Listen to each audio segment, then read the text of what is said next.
സംസാരിക്കാൻ പോകുന്നത് ബില്ലെൻട്രിയെ പറ്റിയിട്ടാണ്. ബില്ലെൻട്രി ഒരു ഓൺലൈൻ ബേസ്ഡ് ബില്ലിംഗ് പ്ലാറ്റ്ഫോമാണ്. ഇതിൽ മൊബൈൽ വേർഷനാണ് ഇപ്പോൾ നമ്മൾ കണ്ടുകൊണ്ടിരിക്കുന്നത്. നമുക്ക് തുറന്നു കഴിഞ്ഞാൽ തന്നെ നമ്മൾ ഫസ്റ്റ് തന്നെ നമുക്ക് ജസ്റ്റ് ബേസിക് ആയിട്ടുള്ള ഡാഷ്ബോർഡും കാര്യങ്ങളും കാണിക്കുന്നുണ്ട്.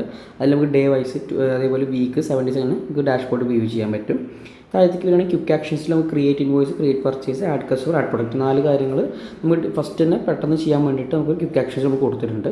അപ്പോൾ നമ്മൾ ഫസ്റ്റ് ഇൻസ്റ്റാൾ ചെയ്ത് കഴിഞ്ഞാൽ നമുക്ക് ആദ്യം ചെയ്യേണ്ടി വരിക പ്രൊഡക്ട്സ് ആഡ് ചെയ്യാനാണ്. അപ്പോൾ നമ്മൾ താഴെ വന്നിട്ട് ആഡ് പ്രൊഡക്റ്റ് ക്ലിക്ക് ചെയ്യാം. അതല്ലെങ്കിൽ ഹോം ടാസ്ക് ഏറ്റവും താഴത്തെ ടാസ്ക് ബാറിൽ റൈറ്റ് സൈഡിൽ ലാസ്റ്റ് പ്രൊഡക്റ്റ് ഉണ്ട്, അത് ക്ലിക്ക് ചെയ്യാം. എന്നിട്ട് അതിൽ ഫസ്റ്റ് നമുക്ക് കാറ്റഗറി ആഡ് ചെയ്ത് വെക്കാം. ഇപ്പോൾ ശ്രദ്ധിച്ചാൽ കാണാം പല ആക്ടിവിറ്റീസ് ഓൾറെഡി ആഡ് ചെയ്തിട്ടുണ്ട്.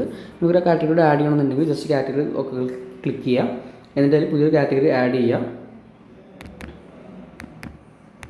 മൊബൈൽസ് എന്നുള്ളതാണ് കൊടുക്കുന്നത്, അല്ലെങ്കിൽ മൊബൈൽ എന്നുള്ളതാണ് കൊടുക്കുന്നത്. എന്തെങ്കിലും ഡീറ്റെയിൽസ് കൊടുക്കുകയാണെങ്കിൽ കൊടുത്തിട്ട് സെലക്ട് ചെയ്ത് കഴിഞ്ഞാൽ ഐറ്റം അല്ലെങ്കിൽ കാറ്റഗറി ക്രിയേറ്റ് ആയി. അങ്ങനെ എത്ര കാറ്റഗറി വെച്ചിട്ട് നമുക്ക് ആഡ് ചെയ്യാം. കാറ്റഗറി ആഡ് ചെയ്ത് കഴിഞ്ഞാൽ ഓളിൻ്റെ അപ്പുറത്ത് തന്നെ വരും. അപ്പോൾ അത് വെച്ചിട്ട് നമുക്ക് ഫിൽറ്റർ ചെയ്യാൻ പറ്റും.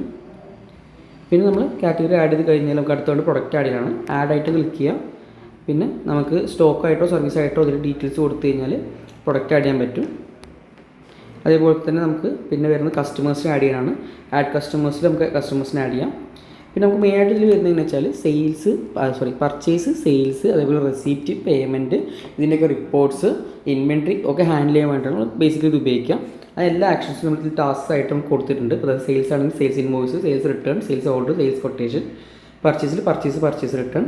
നമുക്ക് ഫിനാൻഷ്യൽ ട്രാൻസാക്ഷൻ നോക്കുകയാണെങ്കിൽ പേയ്മെൻറ്റ്, റെസീപ്റ്റ്, അതേപോലെ ലെഡ്ജർ, പിന്നെ പ്രോഫിറ്റ് ആൻഡ് ലോസ് അക്കൗണ്ട് അല്ലെങ്കിൽ പ്രോഫിറ്റ് ആൻഡ് ലോസിൻ്റെ റിപ്പോർട്ട് കാര്യങ്ങൾ. പിന്നെ നമുക്ക് അതേഴ്സിൽ നമുക്ക് ജേണൽ, മാസ്റ്റേഴ്സ് റിപ്പോർട്ട്, ഇത്രയും കാര്യങ്ങൾക്ക് ഇതിൽ വരുന്നുണ്ട്.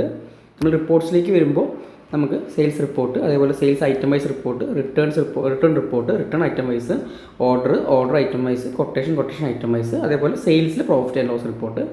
പർച്ചേസ് തന്നെ നമുക്ക് purchase report, purchase item wise, purchase return item wise. പിന്നെ സ്റ്റോക്ക് റിപ്പോർട്ട് നമുക്ക് വരുന്നുണ്ട്. പിന്നെ നമുക്ക് അക്കൗണ്ട്സ് നോക്കുമ്പോൾ പേയ്മെൻറ്റ്, റെസീപ്റ്റ്, ജേർണൽസിൻ്റെ റിപ്പോർട്ട്സ് വരുന്നുണ്ട്. ഫിനാൻഷ്യൽ റിപ്പോർട്ട് നോക്കുകയാണെങ്കിൽ നമുക്ക് ലെഡ്ജർ റിപ്പോർട്ട്, ക്യാഷ് ബുക്ക്, അതേപോലെ outstanding report, trial balance, profit and loss, closing report, GST summary, sales GST report, purchase GST report, ഇത്രയും കാര്യങ്ങളാണ് റിപ്പോർട്ട്സിൽ വരുന്നത്. പിന്നെ മാസ്റ്റർ മാറ്റർ ഡാറ്റ വരുന്നുണ്ട്. അതിൽ നമുക്ക് പ്രൊഡക്ട്സിൻ്റെ, കസ്റ്റമേഴ്സിൻ്റെ, സപ്ലയേഴ്സിൻ്റെ, അതേപോലെ ഇവൻറ്റ് ലോഗിനും കാണിക്കുന്നുണ്ട്. ഇത്രയാണ് നമുക്ക് ബേസിക്കായിട്ട് ബില്ലെൻട്രിയിൽ വരുന്നത്.